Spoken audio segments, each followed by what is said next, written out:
Student says she thought it was a Halloween joke.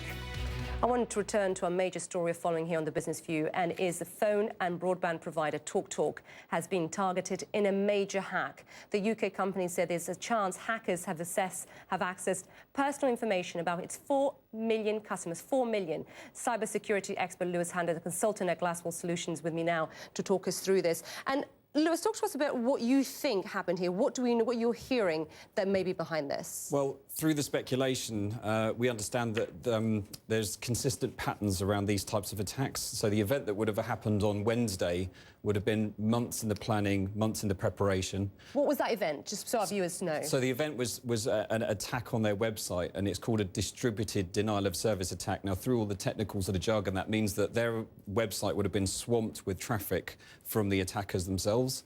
Now, the sophistication side of this would have been, that's not the event itself. This would have been months in the planning. They would have been socially engineering their employees, potentially to get into the systems.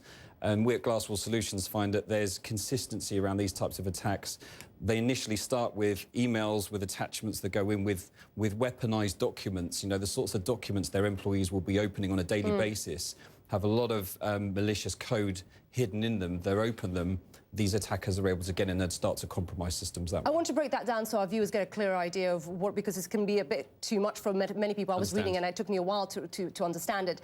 The DDoS, which is distributed denial of service attack, that's basically where you just, the website gets very, very busy, right? It's flood of traffic. Absolutely. It's the equivalent of 6 lanes of car traffic going into one. It's just too much for that road. But that would not lead to a hack. That would just mean their website crashes. Exactly. And that's where we feel, again, at sort of Glasswall, a lot of research that we do into these types of events is that's just a distraction.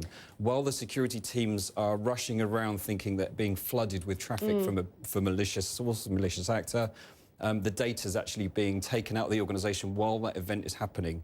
And that's what you call social engineering. And talk to us what that is, what it involves. Yeah, so social engineering is taking advantage of people's, you know, the day-to-day things they go about in business. It's getting to the point where you believe you're talking to someone legitimate, you will give them information, and it doesn't really matter how fragmented or how small that is. The idea is in months of reconnaissance and social engineering, gathering information, these people have a complete picture. So it's not so sophisticated, but it takes a lot of prep work. Absolutely.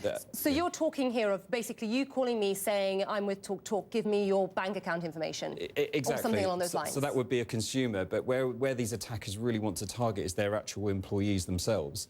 So they get inside the systems months and months before the actual event that happened this week, which was that distributed denial of service attack. Before the website was attacked, they would have likely been in for months and months before that. Right. At this stage, we don't know how many have been affected. It could be as many as 4 million. That's how many customers they have. Exactly. Correct. Lewis, thank you very much. Thank you. Now, the influx of refugees into Europe is creating pressure points and blockages at borders and transport hubs.